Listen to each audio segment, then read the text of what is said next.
বিশ্ব সংবাদে আপনাদের স্বাগত। সংবাদের শুরুতেই শিরোনাম, পরে বিস্তারিত। খামেনির দিকে হাত বাড়ালে কেটে ফেলা হবে ট্রাম্পকে, ভয়ঙ্কর হুঁশিয়ারি ইরানি সেনাপ্রধানের। এদিকে মার্কিন আগ্রাসন ঠেকাতে গেরিলা বাহিনী গঠন করছে কানাডা। আরও থাকছে গ্রিনল্যান্ড দখলের নতুন পরিকল্পনা জানালো ট্রাম্প। সর্বশেষ জানিয়ে দিব ট্রাম্পের শান্তি পরিষদ ইস্যুতে ক্ষুব্ধ ইসরায়েল। খামেনির দিকে হাত বাড়ালে কেটে ফেলা হবে ট্রাম্পকে হুঁশিয়ারি। মার্কিন প্রেসিডেন্ট ডোনাল্ড ট্রাম্পকে হুঁশিয়ারি দিয়ে ইরানের সেনাবাহিনীর মুখপাত্র জেনারেল আব্দুল শেখারচি মঙ্গলবার জানিয়েছেন, খামেনির দিকে হাত বাড়ানো হলে সে হাত কেটে ফেলা হবে, আগুনে জ্বলবে পুরো বিশ্বই। ইরানের চলমান অস্থিরতায় খামেনিকে দায়ী করে শাসন ব্যবস্থার পরিবর্তন সময় এসেছে। ডোনাল্ড ট্রাম্পের এমন মন্তব্যের পরই তেহরান থেকে দেওয়া হলো এই কড়া হুঁশিয়ারি। জেনারেল খেরাচি বলেছেন, ইরানের সর্বোচ্চ নেতা আয়াতুল্লাহ খামেনির দিকে আগ্রাসনের হাত বাড়ানো হলে আমরা শুধু সেই হাতটি কেটে ফেলব না, বরং বিশ্ব আগুন ধরিয়ে দেব। এদিকে ইরানের অভ্যন্তরীণ বিষয়ে নগ্ন হস্তক্ষেপ এবং সাম্প্রতিক সহিংসতার উস্কানি দেওয়ার অভিযোগে যুক্তরাষ্ট্রের কঠোর সমালোচনা করেছেন দেশটির পররাষ্ট্রমন্ত্রী আব্বাস কারাকচি। খামেনি হুট আইআর ওয়েবসাইট প্রকাশিত এক নিবন্ধে তিনি বলেছেন, ইরানের অভ্যন্তরীণ বিষয়ে যুক্তরাষ্ট্রের হস্তক্ষেপ এবং সন্ত্রাসবাদে প্রকাশ্য সমর্থনের জন্য দেশটিকে অবশ্যই আইনিভাবে জবাবদিহি করতে হবে। সম্প্রতি ইরানের গঠিত সন্ত্রাসী কর্মকাণ্ড কোনো স্বতঃস্ফূর্ত প্রতিবাদ ছিল না, বরং সেগুলো যুক্তরাষ্ট্র ও ইহুদিবাদী ইসরায়েল পরিচালিত একটি সুপরিকল্পিত এবং সুসংগঠিত প্রকল্প হিসেবে তিনি উল্লেখ করেছেন। কারাকচি তার নিবন্ধে অভিযোগ করেছেন, ৮ থেকে ১০ জানুয়ারির মধ্যে ঘটা সহিংসতায় অপরাধী গোষ্ঠীগুলোকে প্রশিক্ষণ, অস্ত্র সরঞ্জাম সরবরাহ এবং সরাসরি নির্দেশনা দিয়েছে ওয়াশিংটন। জননিরাপত্তা বিঘ্নিত করতে এবং সাধারণ মানুষের মনে আতঙ্ক ছাড়তে মসজিদ, শিক্ষা প্রতিষ্ঠান, হাসপাতাল ও চিকিৎসা কেন্দ্র সহ বিভিন্ন গুরুত্বপূর্ণ স্থাপনায় হামলা চালানো হয়েছে, যা আন্তর্জাতিক আইনের চরম লঙ্ঘন। ইরানি পররাষ্ট্রমন্ত্রী আরও জানান, মার্কিন প্রেসিডেন্ট ডোনাল্ড ট্রাম্পের উস্কানিমূলক বক্তব্য এবং ইরানের সর্বোচ্চ নেতা আয়াতুল্লাহ খামেনির বিরুদ্ধে দেওয়া হুমকি কূটনীতিক শিষ্টাচার ও ভিয়েনা কনভেনশনের পরিপন্থী। ইরানের এই শীর্ষ কূটনীতিক স্পষ্টভাবে ঘোষণা করেছেন, মার্কিন ও ইসরায়েলি আগ্রাসনের বিরুদ্ধে তেহরান ইতিমধ্যে আইন ও কূটনৈতিক তৎপরতা শুরু করেছে। আন্তর্জাতিক বিভিন্ন ফোরামে যুক্তরাষ্ট্রের এই বৈরী আচরণের তথ্য প্রমাণ তুলে ধরা হচ্ছে। ইরান তার নাগরিকদের অধিকার রক্ষায় কোনো আপোষ করবে না এবং সন্ত্রাসবাদের সমর্থন দিয়ে পার পাওয়া যাবে না বলে তিনি হুঁশিয়ারি দেন। কারাকচির মতে, যুক্তরাষ্ট্রকে তার প্রতিটি কর্মকাণ্ডের জন্য চড়া মূল্য দিতে হবে এবং এই লক্ষ্যে ইরান প্রয়োজনীয় সব ধরনের আইনি ব্যবস্থা গ্রহণ করছে। মার্কিন আগ্রাসন ঠেকাতে গেরিলা বাহিনী গঠন করছে কানাডা। এদিকে মার্কিন আগ্রাসনের আশঙ্কায় আফগান মুজাহিদদের দখলে পাল্টা প্রতিরোধের বিশেষ যুদ্ধ মডেল তৈরি করছে কানাডা। সম্প্রতি প্রভাবশালী গণমাধ্যম গ্লোবাল অ্যান্ড মাইল দেশটির জ্যেষ্ঠ প্রতিরক্ষা কর্মকর্তার বরাদে এই চাঞ্চল্যকর প্রতিবেদন প্রকাশ করেছে। প্রতিবেদনে বলা হয়েছে, মার্কিন প্রেসিডেন্ট ডোনাল্ড ট্রাম্পের গ্রিনল্যান্ড দখল চেষ্টা এবং কানাডাকে যুক্তরাষ্ট্রের 51তম অঙ্গরাজ্য হিসেবে অন্তর্ভুক্ত করার অব্যাহত দাবির মুখে অটোয়া এমন কৌশলগত পরিকল্পনা হাতে নেওয়া হয়েছে। গত এক শতাব্দীর মধ্যে এই ঘটনা নজিরবিহীন। কানাডীয় সামরিক পরিকল্পনাবিদের মতে, দক্ষিণ দিক থেকে মার্কিন বাহিনী কোনো প্রথাগত হামলা চালালে মাত্র 2 দিনের মধ্যে কানাডার প্রধান স্থল ও সামুদ্রিক অঞ্চলগুলো তারা দখল করতে নিতে পারে। এমন শক্তিশালী প্রথাগত সামরিক শক্তির সামনে সরাসরি যুদ্ধ করে টিকে থাকা সম্ভব নয় বলে মূলত 19 সেপ্টেম্বর থেকে শুরু হওয়া সোভিয়েত বিরোধী যুদ্ধ আফগান মুজাহিদদের ব্যবহৃত গেরিলা কৌশলের আশ্রয় নিতে চাইছে দেশটি।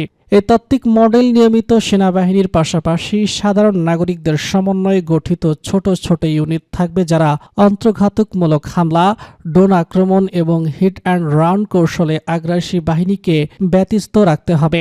মার্কিন প্রেসিডেন্ট ডোনাল্ড ট্রাম্প সাম্প্রতিক সামাজিক যোগাযোগ মাধ্যমে একটি কৃত্রিম বুদ্ধিমত্তার সম্পৃক্ত ছবি শেয়ার করেছেন, যেখানে দেখা যাচ্ছে গ্রিনল্যান্ড, কানাডা, কিউবা এবং ভেনেজুয়েলার মানচিত্রের উপর মার্কিন পতাকা উঠছে। একই সঙ্গে ন্যাটোভুক্ত দেশগুলোর মধ্যে উত্তেজনা ছড়িয়ে ট্রাম্প ডেনমার্কের স্বায়ত্তশাসিত অঞ্চল গ্রিনল্যান্ডকে নিজ দেশের ভূখণ্ড করার জন্য চাপ দিচ্ছেন। এই পরিস্থিতিতে সোভিয়েত অনুষ্ঠিত ওয়ার্ল্ড ইকোনমিক ফোরামে কানাডার প্রধানমন্ত্রী মার্ক কার্নি বিশ্বের মধ্যে শক্তির দেশগুলোকে মার্কিন আধিপত্যের বিরুদ্ধে ঐক্যবদ্ধ হওয়ার আহ্বান জানিয়েছেন। তিনি সতর্ক করে বলেছেন, বর্তমান বৈশ্বিক প্রেক্ষাপটে যদি কোনো দেশ আলোচনার টেবিলে নিজেদের অবস্থান শনাক্ত করতে পারে তবে তাকে অন্যের লক্ষ্যবস্তু হতে হবে। সংহতির প্রতীক হিসেবে ফিনল্যান্ডে একটি ছোট সেনাদল পাঠানোর বিষয়টিও কানাডা সরকার গুরুত্বের সাথে বিবেচনা করছে। যদিও প্রতিরক্ষা কর্মকর্তারা এই মডেলটিকে স্রেফ তাত্ত্বিক বলে দাবি করেছেন, তবুও মার্কিন প্রেসিডেন্টের সাম্প্রতিক কর্মকাণ্ড এবং ন্যাটোর ভিতরের ফাটল কানাডাকে তাদের দীর্ঘদিনের মিত্রের বিরুদ্ধে এমন অপ্রচলিত প্রতিরক্ষামূলক চিন্তা করতে বাধ্য করছে। গ্রিনল্যান্ড দখলের নতুন পরিকল্পনা জানালেন ট্রাম্প। সুইজারল্যান্ডের দাভোসে অনুষ্ঠিত বিশ্ব অর্থনৈতিক ফোরামের এক অধিবেশনে বিশ্ব নেতাদের উদ্দেশ্যে দেওয়া বক্তব্যে ফিনল্যান্ড দখলের নতুন পরিকল্পনা জানিয়েছেন যুক্তরাষ্ট্রের প্রেসিডেন্ট ডোনাল্ড ট্রাম্প। তিনি বলেছেন, ফিনল্যান্ডের মালিকানা যুক্তরাষ্ট্রের হাতেই থাকা উচিত, তবে ডেনমার্কের স্বায়ত্তশাসিত এই অঞ্চল দখলে নিতে তিনি কোনো ধরনের সামরিক শক্তি বা বল প্রয়োগের পথে যাবেন না। বুধবার দ্য গার্ডিয়ানের এক প্রতিবেদনে সব তথ্য জানানো হয়েছে। গ্রিনল্যান্ড প্রসঙ্গে ট্রাম্প বলেছেন, আমি যদি অতিরিক্ত শক্তি বা বল প্রয়োগের সিদ্ধান্ত না নেই তাহলে সম্ভবত আমরা কিছুই পাবো না। সত্যি বলতে যদি বল প্রয়োগের চেষ্টা করি তাহলে কেউ আমাদের ঠেকাতে পারবে না, কিন্তু আমি তা করব না। এটি সম্ভবত আমার দেওয়া সবচেয়ে গুরুত্বপূর্ণ বিবৃতি, কারণ অনেকেই ভেবেছিল আমি বল প্রয়োগ করব। গ্রিনল্যান্ড ইস্যুতে যুক্তরাষ্ট্রের অবস্থানের বিরোধিতা করায় ইউরোপের 8টি দেশের উপর আগামী 1 ফেব্রুয়ারি থেকে 10% অতিরিক্ত শুল্ক আরোপের হুমকিও দিয়েছেন ট্রাম্প। তার এই ঘোষণায় ইউরোপীয় দেশগুলোর মধ্যে উদ্বেগ তৈরি হয়েছে। এর প্রতিক্রিয়ায় ইউরোপীয় ইউনিয়ন যুক্তরাষ্ট্রের সঙ্গে বিদ্যমান বাণিজ্য চুক্তি স্থগিত করার বিষয়টি বিবেচনা করে বলে জানা গেছে। বিষয়টি দুপক্ষের মধ্যে বাণিজ্যিক উত্তেজনা আরও বাড়িয়ে তুলতে পারে বলে আশঙ্কা করা হচ্ছে। এদিকে ট্রাম্পের এই অবস্থানের ফলে সামরিক জোট ন্যাটোর ভবিষ্যৎ নিয়েও নতুন করে প্রশ্ন উঠেছে। ন্যাটোর প্রয়োজনীয়তার কথা স্বীকার করলেও সংকটের মুহূর্তে এই জোট যুক্তরাষ্ট্রের পাশে দাঁড়াবে কিনা তা নিয়ে সন্দেহ প্রকাশ করছেন তিনি। বিশ্লেষকদের মতে গ্রিনল্যান্ড ইস্যুতে ট্রাম্পের বক্তব্য ও ইউরোপের বিরুদ্ধে বাণিজ্যিক হুমকি পশ্চিমা বিশ্বের কূটনৈতিক সম্পর্কের উপর দীর্ঘমেয়াদী প্রভাব ফেলতে পারে। ট্রাম্পের শান্তি প্রসূত ইস্যুতে ক্ষুব্ধ ইসরায়েল। যুক্তরাষ্ট্রের প্রেসিডেন্ট ডোনাল্ড ট্রাম্প তার উদ্যোগে গঠিত নতুন কূটনৈতিক প্ল্যাটফর্ম শান্তি প্রসূত দাভোসেতে অনুষ্ঠেয় বিশ্ব অর্থনৈতিক ফোরামে আনুষ্ঠানিকভাবে উন্মোচনের প্রস্তুতি নিচ্ছেন। বৃহস্পতিবার সুইজারল্যান্ডে এই পর্ষদের ঘোষণা দেওয়ার কথা রয়েছে, তবে ট্রাম্পের এই উদ্যোগকে ঘিরে ইসরায়েলের মধ্যে স্পষ্ট অস্থিরতা তৈরি হয়েছে। দেশটি একে গাজা ইস্যুর আন্তর্জাতিককরণ হিসেবে দেখছে। যদিও শান্তি পর্ষদের সনদে গাজার নাম সরাসরি উল্লেখ নেই, তবু মধ্যপ্রাচ্য নিরাপত্তা বিশ্লেষকদের মতে বিধ্বস্ত গাজাই হতে যাচ্ছে এই পর্ষদের প্রথম বাস্তব প্রয়োগ ক্ষেত্র। মেরিল্যান্ড বিশ্ববিদ্যালয়ের গবেষক মারওয়া মাজিদের মতে ট্রাম্প গাজায় এই মডেল প্রয়োগের পর ভেনেজুয়েলা ও ইউক্রেনও একই কাঠামো বাস্তবায়নের কথা ভাবছেন। শান্তি পরিষদে ট্রাম্পের ঘনিষ্ঠ একজন ব্যক্তি রয়েছেন। তাদের মধ্যে আছেন মার্কিন পররাষ্ট্রমন্ত্রী মার্কো রুবিও, বিশেষ দূত স্টিভ উইটকফ, ভ্যানকুভারের মার্ক রুবান এবং ট্রাম্পের জামাতা। আন্তর্জাতিক পরিসরের প্রথম বিশ্ব নেতা হিসেবে মরক্কোর রাজা জ্যেষ্ঠ মোহাম্মদের অংশগ্রহণও নিশ্চিত হয়েছে। তবে পর্ষদে তুরস্ক ও কাতারের প্রতিনিধিত্ব ইসরায়েলের উদ্বেগ আরও বাড়িয়েছে। কাতারের কূটনীতিক আলী আল থাওয়াদি ও তুরস্কের পররাষ্ট্রমন্ত্রী অন্তর্ভুক্তিকে নেতানিয়াহু সরকার গাজায় সম্ভাব্য তুর্কি কাতারি সামরিক উপস্থিতির পূর্বাভাস হিসেবে দেখছে। ইসরায়েলের প্রধানমন্ত্রী বেনিয়ামিন নেতানিয়াহু ইতিমধ্যে সাফ জানিয়ে দিয়েছেন, গাজা তুর্কি বা কাতারি কোনো সেনা মোতায়েন করা হবে না। মার্কিন পররাষ্ট্র দপ্তরের সাবেক আলোচক এই উদ্যোগের কঠোর সমালোচনা করেছেন। তার মতে নতুন কোনো আন্তর্জাতিক কাঠামো তৈরির বদলে গাজা যুদ্ধবিরতি কার্যকর করাই এখন সবচেয়ে জরুরি।